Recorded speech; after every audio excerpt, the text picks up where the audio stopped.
So this is the problem set for 2.2. One of the things that you're going to want to remember when you're using this is SOHCAHTOA. Sine is opposite over hypotenuse, cosine is adjacent over hypotenuse, and tangent is opposite over adjacent. So in numbers 1 through 6, you're matching each angle in column 1 with its reference angle. So a 90-degree angle would be in the second quadrant, which means you would have an angle like that, or a line like that, and your 98 degrees would be about there. So this is 98 degrees. What I'm interested in is, what is that angle? So if I drew a triangle there, I need to know what that angle is. So 180 minus 98 would give you that answer. Number 5, 750-degree angle. Bigger than 360, so I'm going to take away 360 until I get it smaller than that. So 15 minus 6 is 9, and 6, so that's still bigger. So I'm going to take 360 away and get a 30-degree angle. So what we're talking about with a 750-degree angle is actually a 30-degree angle right there. And we're done. That's we're in the first quadrant, so the angle that we get is our reference angle. So it would have to be D, 30 degrees, because I know that it's 30 degrees. As long as it's less than 90, the angle itself is its reference angle.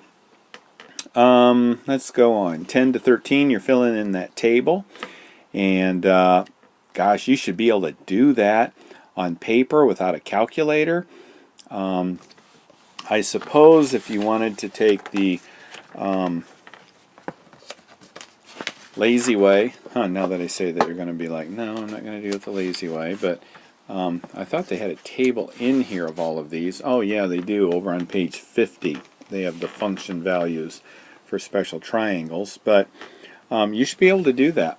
I've been doing it for a long time in here on these homework assignments. You know, I draw my little table. So let's say that you've got your you're looking down at 13 and you're looking at the cosine of theta side that's blank, and they give you 120 degrees. So actually what they're looking for is the cosine of 120 degrees. So you draw a 120 degree angle, and then so this is 120. Your reference angle is 60, and in a 60 degree angle you've got this. And the cosine is adjacent over hypotenuse, and the adjacent is 1, hypotenuse is 2, so you get 1/2. All students take calculus. Cosine is negative in that quadrant, so it gets a negative, and you're done. That's the cosine of a 120 degree angle. And that's what they're asking you to do by filling in that table. All the way through number 17, it looks like.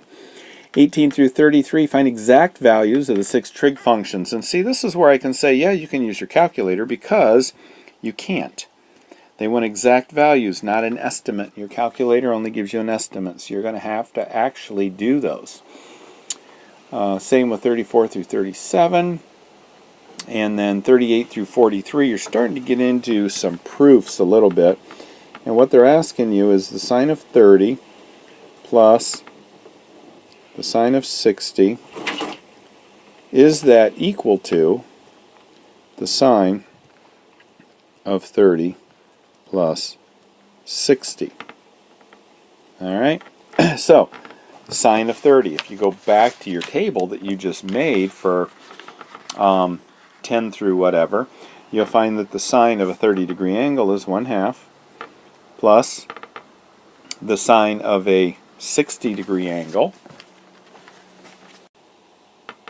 which is square root of 3 over 2. Does that equal the sine of 30 plus 60, which is 90? So, does that equal the sine of a 90 degree angle? Well, the sine of a 90 degree angle is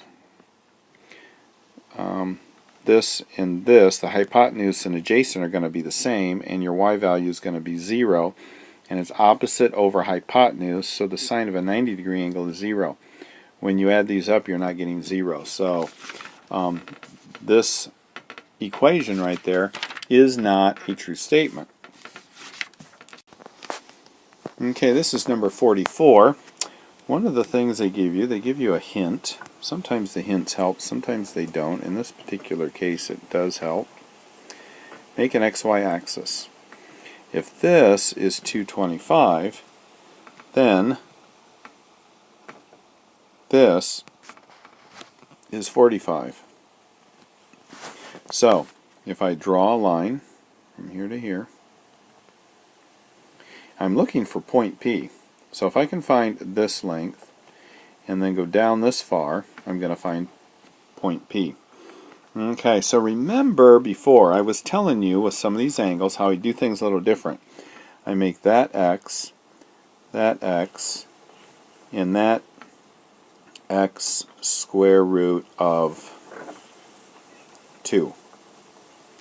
So if this were 2 and that were 2, then this would be 2 square root of 2. Problem is it's not. The problem is it's 10. So that means that X square root, whoa, what am I doing here? That X square root of 2 must be equal to 10. So what I'm going to do is I'm going to find X, divide by the square root of 2, then multiply by the square root of 2 by the square root of 2 to get rid of that denominator. So 10 square root of 2 over 2. That right there is my X value. So that's that X, and that's that X. So to find point P, I had to go over negative 10 square root of 2 over 2, and then down 10 square root of 2 over 2.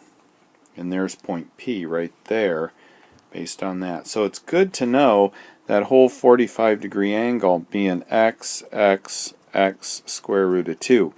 Because when x square root of 2 is equal to 10, like it was here, you just set it equal to it, solve for x, and go from there.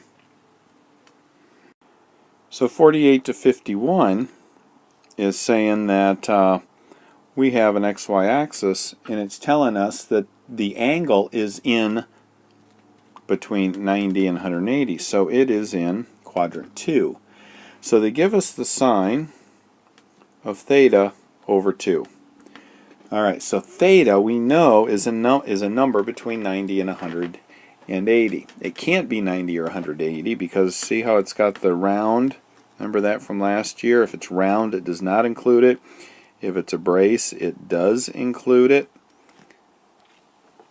So, it's round, so it does not include 90 or 180. So x, or theta, is going to be some number between 90 and 180. And what they're interested in is find the sine of each of the following. Alright, so sine, S-I-G-N. They want to know whether this is a positive or a negative number.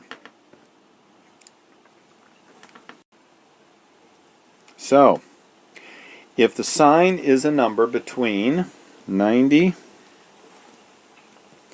to 180, so let's just pick a number. Let's see, let's pick 160. Let's pretend that theta is 160. What is 160 over 2? And that's where that comes from. It's 80 degrees. So the sine of 80 degrees, if we put 160 in for here, 160 over 2 is 80, so the sine of 80 would be a positive number because all numbers are positive in the quadrant, which includes numbers between 0 and 90 degrees. So all we care about is sine of pi over 2 or sine of theta over 2. If theta is a number between 90 and 180, we divide it by 2. What quadrant do we end up in? And then we determine whether it's a positive or a negative number. So cosine, same thing. Cosine of theta over 2. If theta is a number between 90 and 180, we divide it by 2. We're going to get a number in the first quadrant. And again, all trig functions are positive in that first quadrant. And you just keep going from there.